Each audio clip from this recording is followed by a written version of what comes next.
हमारे पांडुरंग भगवान के अनेक भक्त हुए, उनमें से एक भक्त हुई सक्कूबाई। कौन हुई? सक्कूबाई।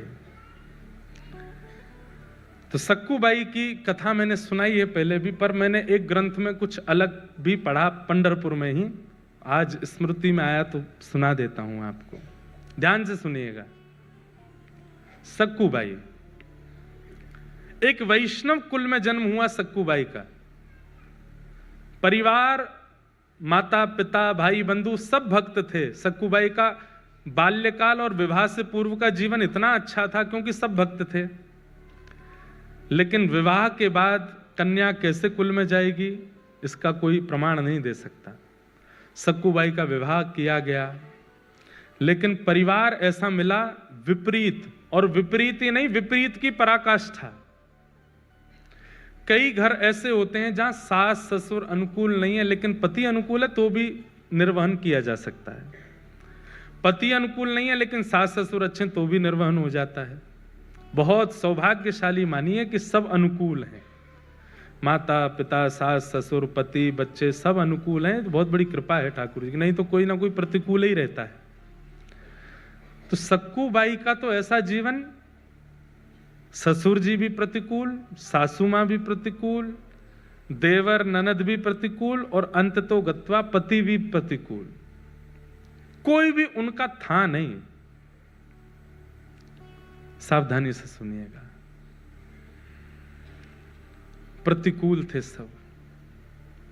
सक्कूबाई घर में आई हैं, ब्याह करके आई। ब्याह करके आते ही पहले दूसरे दिन से ही सास ने डांटना, गाली देना, बुरी तरीके से बात करना, बेवजह बिना किसी अपराध के सक्कूबाई को कष्ट देना प्रारंभ कर दिया। परंतु सक्कूबाई ने विचार किया कि अब ये मेरा परिवार है, अब जैसा भी है मुझे स्वीकार तो करना है।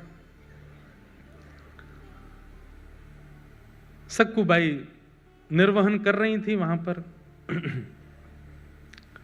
एक दिन सक्कूबाई अपने भवन से बाहर जल भरने के लिए सरोवर के पास गई। तभी जय जय राम कृष्ण हरि, जय जय राम कृष्ण हरि, राम कृष्ण हरि कीर्तन करते हुए वारकरी वारी जा रही थी पंढरपुर। वारी समझते हैं? जाती है ना, आषाढ़ी एकादशी पर वारी जाती है। मुंबई से भी बहुत वैष्णव, वारकरी वैष्णव जाते हैं। क्या अद्भुत नजारा होता है पंढरपुर के मार्गों का, जगह जगह से वारी आती है। एक बात तो माननी पड़ेगी, भारत में सब जगह भक्त हैं, पर महाराष्ट्र जैसे नहीं है। महाराष्ट्र अद्भुत है। ऐसे श्री पंढरीनाथ गाते हुए, निमग्न होते हुए, जय जय राम कृष्ण हरि का उद्घोष गरज करते हुए वारकरी जा रहे थे पंढरपुर। और बंधुओं, जब अत्यंत वैष्णव व्यक्ति नाम धुन सुन लेता है ना, तो वो रोक नहीं पाता स्वयं को।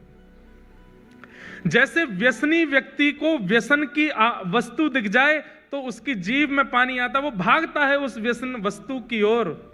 ऐसे ही भक्त जो होते हैं नाम के व्यसनी होते हैं, कथा के व्यसनी होते हैं। कथा के व्यसनी हैं आप सब लोग।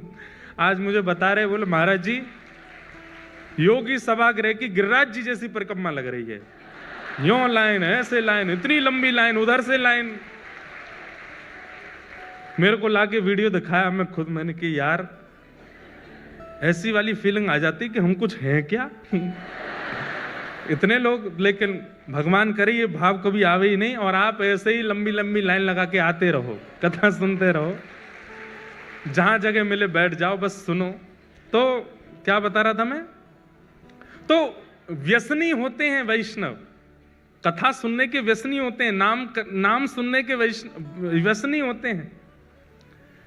सक्कूबाई तो स्वयं को रोक नहीं पाई, उठ करके नृत्य करना चाहती थी, लेकिन अड़ोस पड़ोस की माताएं भी थी साथ में, तो रुक गई, बस देखती रही। नेत्रों से अश्रु गिर रहे हैं, मुख पर प्रसन्नता है, मनी मन नृत्य कर रही है, कुछ नहीं कर सकती। जैसे ही वे वारकरी वारी लेकर के पंढरपुर की ओर बढ़े, उनकी रज उठा करके अपने माथे से लगाने लगी। आपको प्रणाम करती हूँ, वंदन करती हूँ कि आप लोग पंढरपुर जा रहे हैं, कितने भाग्यशाली हैं आप लोग। मैं तो नहीं जा सकती, मेरे ऊपर तो कृपा नहीं। और इतनी ज्यादा भावुक हो गई कि रोने लगी सक्कूबाई। तभी एक वहां बहन बैठी थी पास में, उसने कहा तू क्यों रोती है, क्या बात है? मुझे पता है तेरे घर से आवाजें आती हैं, तुझे मारते हैं पीटते हैं तेरे घर के सब लोग, मैंने देखा है, बहुत बहुत विचलित हैं, बहुत विचित्र हैं। सब लोग इधर देखो, ध्यान से सुनो। क्या बात है? बोले कुछ नहीं, बस पंढरपुर जाने का मन हो रहा है, पंडरीनाथ विठोबा को देखने का मन हो रहा है। इन सबको देख के इनकी भाग्य की सराहना कर रही हूं कि कितने भाग्यशाली, जाएंगे पंढरपुर में, दर्शन करेंगे, कीर्तन करेंगे, गरज करेंगे, प्रसाद पाएंगे। मैं कहां, यहीं पिटती रहूंगी घर में, कुछ नहीं कर सकती। लेकिन ठीक है, मेरा भाग्य ऐसा, मेरा शायद विठोबा ने इसी में मेरा सुख सोचा होगा, नहीं जाऊंगी। तो बोले तू एक काम करना। बोले क्या? तू चली जा, एक बार चली जा यहां से, फिर लौट करके मत आना, विठोबा तुझे संभाल लेंगे, तेरी रक्षा कर लेंगे। नहीं नहीं, मैं ऐसा नहीं कर सकती, मेरे माता पिता पे बात आ जाएगी, परिवार छोड़ के कैसे जाऊं मैं। बोले तू जाना, कब तक विचार करती रहेगी, ये तो ऐसे ही करते रहेंगे तेरे साथ। आज वारी मिल गई है, इसके सारे चली जाएगी, कल को वारी नहीं मिलेगी, कल को कोई वैष्णव जाते हुए नहीं देखेंगे, कैसे जाएगी? अभी तो इनके बीच तू पहुंच जाएगी पंढरपुर, चली जा। मन में ऐसी स्थिति बनी, जाऊं नहीं जाऊं, जाऊं नहीं जाऊं। अंत तो गत्वा सक्कूबाई सब छोड़ छाड़ करके दौड़ पड़ी और वारी में जाकर के निकल पड़ी पंढरपुर की ओर। परंतु ऐसा है ना कि कई लोग तो आपकी भक्ति में सहायक होते हैं, और कई लोग जो होते हैं उनको ये लगता है ये क्यों कर रहा है भक्ति, इसकी तो शिकायत होनी चाहिए। जो 2-4 माताएं बहनें और थी, उन्होंने सक्कूबाई की सास को जाकर बता दिया। बोले अरे बहू तो निकल गई हाथ से। बोले कहां गई? बोले वो वारी जा रही है पंढरपुर, उसमें नाच रही है, संतों के बीच में नाच रही है और नाचती हुई जा रही है, सब छोड़ छाड़ के निकल गई है। तुरंत अपने पुत्र को बुलाया, पति को बुलाया, अरे सक्कूबाई चली गई, उसको पकड़ के लाना है। डंडे लेकर के बड़े बड़े पहुंचे, वारी ज्यादा दूर नहीं जा पाई थी, वहीं सक्कूबाई के केस पकड़ लिए, लेकर के आए वापस। सक्कूबाई के तो अभी भी वही कीर्तन चल रहा था मुखमंडल पर, जय जय राम कृष्ण हरि, जय जय राम कृष्ण हरि। परिवार के लोगों ने लाकर के सक्कूबाई को एक खंबे से बांध दिया और बांध करके एक एक करके सक्कूबाई पर प्रहार करने लगे। नेत्रों में अश्रु भराए, आज रोने लगी फूट फूट करके, हे विठोबा, क्या मैं इतनी बड़ी अपराधी हूं? क्या मैंने इतना प्रारब्ध मेरा गलत है, इतना मैंने जीवन में दोष है जो मैं पंढरपुर नहीं जा सकती, मैं वारी में नहीं जा सकती, मैं कीर्तन नहीं कर सकती? इतना कष्ट, संकट, विपत्ति ये सब मुझको प्राप्त होते हैं, क्या मैं इतनी बड़ी दोषी हूं? और बंधुओं, जब ऐसी परिस्थितियां जाती नहीं है ना, बार बार आती रहती हैं, आती रहती हैं, तो भाई सहना तो भक्त को आता है, पर एक समय ऐसा आता है कि भक्त सहते हुए ठाकुर जी को ही सुना देता है। बोले अब तो बस करो नाथ, आपने जो कुछ दिया मैंने सब स्वीकार किया, पर मैं भी तो एक स्थिति में, कौन सा आपसे वैभव संपत्ति मांग रही हूं, आपका दर्शन ही तो मांग रही हूं। जब ऐसा कह करके सक्कूबाई रोने लगी, परिवार के लोग मारते हुए थक गए, चले गए अंदर। सक्कूबाई खड़ी है, सास ने कह दिया अब इसको ना भोजन मिलेगा ना पानी मिलेगा, यहीं खड़ी रहेगी और सुबह से शाम तक जब जब हम निकलेंगे तब तक मारेंगे इसको। देखूं तो सही कैसे जाती है, दोबारा कभी इसके हृदय में इच्छा, इसकी आत्मा घबराए कीर्तन सुन करके, इतना मारना है इसको। सक्कूबाई भूखी प्यासी खड़ी हैं और रो रही है, विठोबा, विठ्ठल विठ्ठला, विठ्ठल विठ्ठला, विठ्ठल विठ्ठल विठ्ठल विठ्ठल विठ्ठल विठ्ठला, विठ्ठल विठ्ठला, विठ्ठल विठ्ठला, विठ्ठल विठ्ठल विठ्ठल विठ्ठल विठ्ठल। विठ्ठल विठ्ठला विठ्ठल विठ्ठला विठ्ठल विठ्ठल विठ्ठल विठ्ठल विठ्ठल विठ्ठला। गाइए।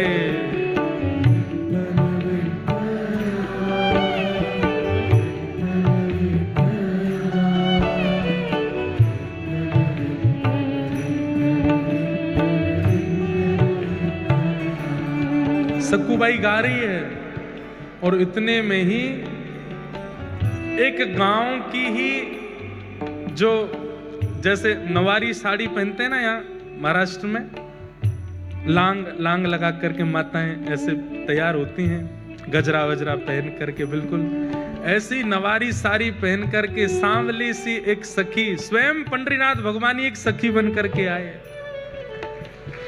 और आकर के सक्कूबाई के पास खड़े हो गए, नेत्र बंद करके अश्रु प्रवाह करती हुई गा रही है।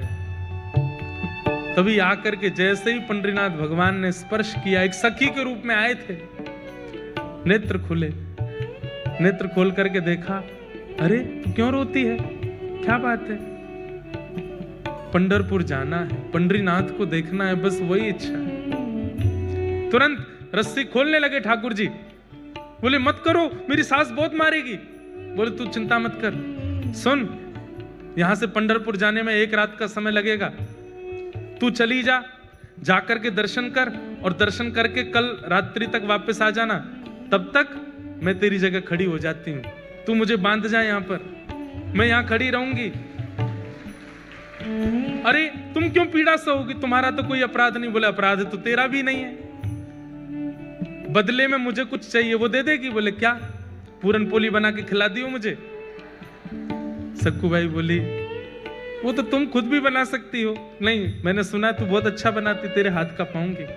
ठाकुर जी बोल रहे हैं चली जा, और मैं पूरन पोली की इतनी शौकीन हूं, तू 1 रात भी पिट लूंगी, तू लौट के आएगी, मुझे बस खिला देना, फिर तू आके यहीं खड़ी हो जाना, मैं बांध दूंगी तुझे, अभी तू जा।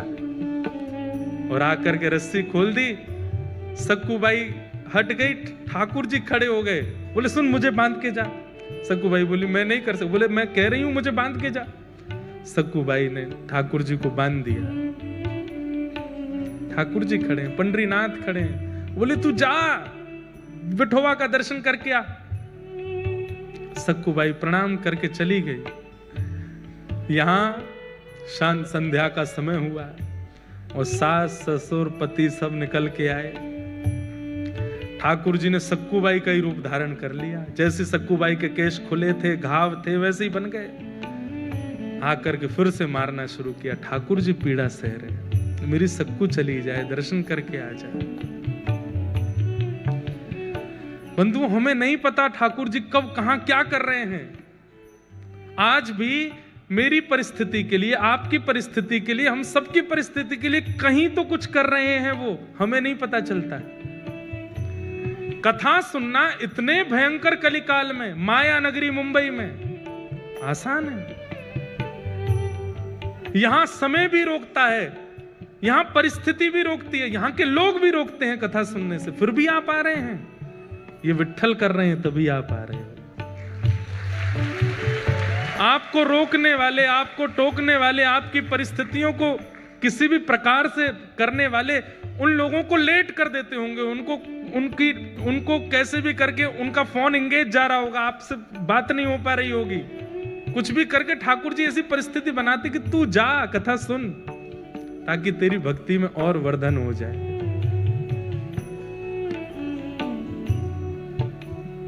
पति मार रहा है, सास ससुर मार रहे हैं, ठाकुर जी पिट रहे हैं खड़े होकर के, और बोले मेरे भक्त को जो कष्ट मिला वो मैं भी तो सहूं।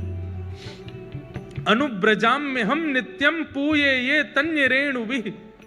ठाकुर जी कहते हैं मैं नित्य अपने भक्तों के पीछे पीछे घूमता हूं, मेरे भक्त का कोई अपराध करता है तो वो इस बात को निश्चित रखे वो अपराध मेरा भी हो रहा है। मेरे भक्त के मुख पर तुम गाली दे रहे हो तो मेरे सामने खड़े होकर के गाली देने में तुमको जैसा लगेगा वैसा ही हो रहा है, तुम मुझे ही गालियां दे रहे हो। सक्कूबाई तो पहुंच गई पंढरपुर, यहां ठाकुर जी पीड़ा सह रहे हैं। सुबह का समय हुआ, रात निकल गई, ठाकुर जी खड़े रहे भूखे प्यासे। पति आता था रोज रस्सी देखने के लिए, ढीली तो नहीं हो गई। और जैसे ही सक्कूबाई की रस्सी पेट के पास से पकड़ करके देखी, ढीली तो नहीं है। जैसे ही हाथ लगाया तो ठाकुर जी के अंग का स्पर्श जैसे ही पति को हुआ, उसके चित्त में दया का संचार होने लगा, दया की भावना आने लगी। बंधुओं, जब कभी भी इस संसार में दुनिया निर्दयी हो गई हो, लेकिन आपके चित्त में तब भी दया आई हो, तो ये बात याद रखना, ठाकुर जी ने छुआ है आपको, इसीलिए दया आ रही है, इसीलिए प्रेम आ रहा है। ये दया की भावना, ये प्रेम की भावना, ये सरल स्वभावना, ये आपका नहीं है। आप सब तो राक्षस हैं। हमारे अंदर ये सहज स्वभाव का प्रादुर्भाव ठाकुर जी के स्पर्श से होता है। जब जब दया आवे, जब जब किसी के ऊपर करुणा आवे, किसी के ऊपर दया आवे, किसी की सरलता, किसी के प्रति दीन भाव आवे, समझना ठाकुर जी ने छुआ है। सक्कूबाई के पति ने जैसे ही छुआ तो दया आ गई। कितनी दया आई? भूखी है, 2 दिन से कुछ खाया नहीं तूने, चल अभी मां पिता को आने में देर है, तब तक मैं रस्सी खोल देता हूं, कुछ खा ले, खुद बना के खा ले। रस्सी खोल दी, और सुन मेरे लिए भी बना देना। थोड़ी दया ही आई है, ज्यादा थोड़ी आई है, थोड़ी सी दया आई है। आहा, आप ये मत सोचिए कि वो कितना निर्दयी है, ये सोचिए कि एक सक्कूबाई के कारण ठाकुर जी कितनों भक्तों के हाथ का बना हुआ प्रसाद ठाकुर जी पाते हैं। ठाकुर जी के हाथ का बना हुआ प्रसाद ये दुष्ट निशाचर पाने जा रहे हैं सक्कूबाई के कारण। ठाकुर जी आटा लेकर के आए हैं, और जो जो सामग्री होती है पूरन पोली में सब ठाकुर जी व्यवस्थित कर रहे हैं। अपने हाथ से आटा मार रहे हैं, उसके अंदर वो जो मीठा मीठा सामग्री होते है उसको धर रहे हैं, बेल रहे हैं अपने हाथ से, कोमल हाथों से। ठाकुर जी ऊपर वैकुंठ में बैठी लक्ष्मी रो रही है ठाकुर जी को देख के। ये कैसा सौभाग्य, एक भक्त के लिए ठाकुर जी कितना करते हैं। अभी बंधुओं जनाबाई का प्रसंग नहीं आया, नहीं तो नेत्रों के अश्रु रुकेंगे नहीं। ये पंडरीनाथ भगवान की ऐसी ऐसी लीलाएं हैं कि मैं क्या सुनाऊं आपको। अपने हाथ से पूरन पोली बना रहे हैं, और कहां परमात्मा सबसे पहले आरोगते हैं, लेकिन आज भक्त के परिवारियों को पवा रहे हैं, उसके पति को पवा रहे हैं, उसकी माता बहन को पवा रहे हैं, उसके सास ससुर को पवा रहे हैं। उसके बाद पति कहता है तू भी पाले। अंत में ठाकुर जी स्वयं पार, आधा कोर पाया, पूरा पा भी नहीं पाए। किसी ने पूछा ठाकुर जी आप क्यों नहीं पा रहे हो? अपने हाथ का बनाया आज तक नहीं पाया, सदा भक्तों के हाथ का ही पाया है, स्वाद नहीं आ रहा है।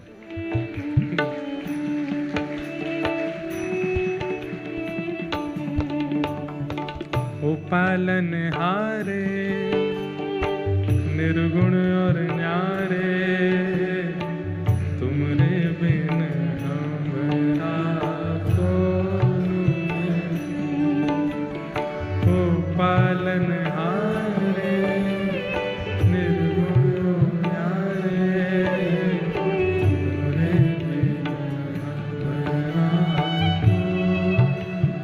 भैया देखो, बंबई की हर तरीके से वैष्णव लोग बात कहते हैं, माया नगरी कहते हैं, कभी कभी यहाँ के इंडस्ट्री को कुछ कह भी देते हैं, ऐसी पिक्चर बनाते ये करते हैं। पर इस बंबई नगरी ने कुछ आधुनिक ऐसे कीर्तन भजन भी दिए जिसके लिए धन्यवाद भी कहते हैं। यहाँ की नगरी और यहाँ की इंडस्ट्री ने ऐसे ऐसे भाव भी दिए हैं जो कथा में गाने लायक भी हैं।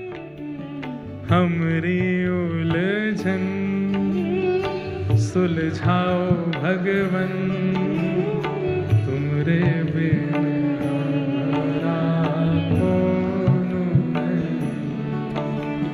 हमरी उलझन सुलझाओ भगवन, तुमरे बिन हमरा।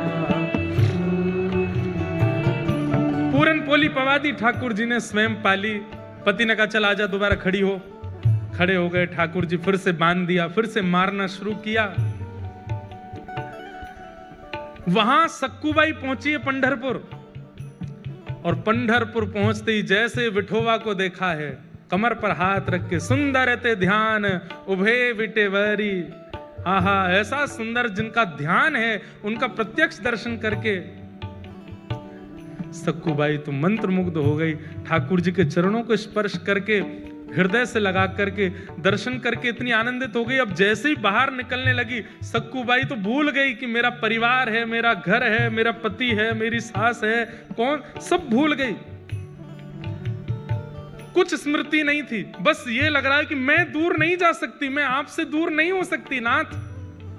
ज्यों-ज्यों पग बाहर कर रही है घर से, मंदिर से, त्यों-त्यों सक्कूबाई के ऐसा लग रहा है कि मैं कैसे रहूंगी, ये विठोबा जैसे दिखने बंद होंगे, मेरी श्वास निकल ना जाए, मेरे प्राण ना चले जाएं।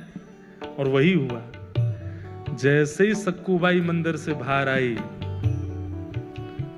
विठोबा दिखने बंद हुए। व्याकुल प्राण धरत नहीं धीरज, ऐसे प्राण हो गए सक्कूबाई के।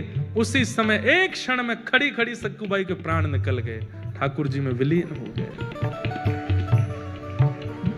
वही वारकरी वैष्णव जो वारी लेकर के सक्कूबाई के गांव से निकले थे, वो सब वहां कीर्तन कर रहे थे। तभी देखा कि कोई माता मूर्छित हो गई। दौड़ करके सबने जाकर के देखा, श्वास देखी चल नहीं रही है, नब्ज देखी चल नहीं रही है। वैद्य आए, वैद्यों ने मृतक घोषित कर दिया। वारकरी वालों में से एक बोला, अरे ये तो वो सक्कूबाई है, इसके गांव से ही तो हम लोग निकले थे, जो हमारी वारी में थोड़ी दूर चली, फिर सास ससुर पकड़ के ले गए थे, मारा पीटा, ये वही तो है।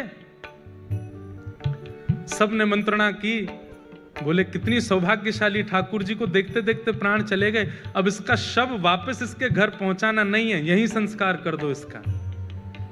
हम लोग करेंगे, हम वैष्णव संस्कार करेंगे। और चंद्रभागा के तट पर जाकर के सक्कूबाई का संस्कार कर दिया वैष्णवों ने। वहां ठाकुर जी बंधे हैं सक्कूबाई बन करके। ठाकुर जी कह रहे हैं, वारी सक्कू तू तो गई, मैं यही खड़ा रह गया। अरे सक्कू ये क्या करके गई?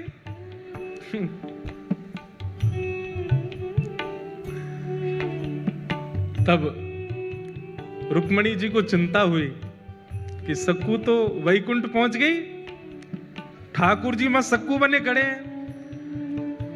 तब ठाकुर जी से कहा, नाथ ये मैं बहुत सह रही हूं, आप इतना कुछ वहां सह रहे हैं, मैं देख के मेरे को व्याकुलता हो रही है, अब नहीं होगा ये काम, अब कुछ करिए। बोले क्या करूं, सक्कू तो गई, मेरे को यहाँ रहना ही पड़ेगा। बोले नहीं नहीं नहीं, कुछ तो करो। तो ठाकुर जी गए पंढरीनाथ भगवान चंद्रभागा जी के तट पर, और सक्कूबाई की चिता की जो राख थी, उस राख से सक्कूबाई का स्वरूप बना करके पुनः उनको जीवित कर दिया। और जीवित करके कहा, अरे सक्कू, बोली मुझे क्यों आपने वापस इस संसार में बुला लिया? ठाकुर जी बोले, मैं बंधा हूं वहां पे। तो बोले वहां जा। नाथ उस नरक में मैं कैसे जाऊं? बोले कुछ नहीं, इतने दिन मेरा संग किया, मेरे हाथ की बनी पूरन पोली खाई है उन्होंने, अब मेरा तो वहां पर पदार्पण हो चुका है, मेरे हाथ में मुझे जो करना था कर लिया। अब तेरे चरण दोबारा जब वहां पड़ेंगे, अब तू परम भक्ता हो गई है, तेरे चरण पड़ते ही वो शुद्ध हो जाएंगे, अब तू वापस जा। और वापस जाकर के वहां पर व्यवस्थित हो। सक्कूबाई अर्धरात्रि के समय पहुंची, ठाकुर जी में सक्कूबाई बने खड़े थे, उनको मुक्त किया। मुक्त करके ठाकुर जी तो अंतर ध्यान हो गए, कृपा करके सक्कूबाई वहां आकर के खड़ी हो गई। आज सुबह उठते ही पता नहीं क्या, सास ने रात में स्वप्न में कुछ देखा, पति को कुछ हुआ, सब ने आकर के सक्कूबाई को खोल दिया। वो तो सक्कूबाई तो ठाकुर जी तो जा चुके, सक्कूबाई आ गई। सबने कहा, सक्कू अब हमें लगता हमने तुझे बहुत पीड़ा दी, बहुत तुझ पर अत्याचार किया, अब तू हमारी है, तू हमारे साथ प्रेम से रह। लेकिन अभी भी थोड़ा रोष और क्रोध तो उनके मन में था ही, तो थोड़ा इतनी ज्यादा दयावंत तो हुए नहीं। लेकिन अब घटना क्या घटी, वो जो वारकरी वैष्णव जिन्होंने संस्कार किया था सक्कूबाई का, तो सक्कूबाई के वस्त्र और आभूषण वो लेकर के बोले वो घर पे दे चलते हैं, और थोड़ी सी अस्थियां भी ले ली थी। बोले उसको पति को कह देंगे नदी में बहा देना। यहां सक्कूबाई झाड़ू लगा रही थी घर में। जैसे ही वो वारकरी वैष्णव आए, घर में प्रवेश करती पहला तो मूर्छित ही हो गया। दूसरा बोला क्या हुआ क्या हुआ? बोले देख भूत। भीतर देखा तो सक्कू बाई झाड़ू लगा रही है। इतने में सास ससुर सब आए। बोले अरे इतने सारे ये वारकरी यहाँ कैसे? बोले हमें समझ नहीं आ रहा है ये हुआ क्या है। बोले क्यों? तो वस्त्र दिखाए तो सक्कू के वस्त्र, वही वस्त्र वही आभूषण वो जो पहनती थी वो सब कुछ था। और बोले ये क्या है? बोले मटके में अस्थियां हैं। बोले किसकी? बोले इनकी। सब अस्त व्यस्त हो गए। तो फिर सक्कू बाई ने पूरी कहानी बताई। बोले कि मैं तो यहाँ थी नहीं, मैं तो पंढरपुर में थी, ठाकुर जी का दर्शन करने के लिए गई थी, वहीं मेरे प्राण चले गए तो आप सबने मेरा संस्कार कर दिया, तो फिर तुम दोबारा जीवित कैसे हुई? बोले कि मैं गई पंढरपुर और मेरे पीछे से पूछो ये लोग क्या कर रहे थे। बोले आप लोग क्या? बोले हम तो सक्कू को रोज मारते थे, उससे पूरन पोली बनवाते थे।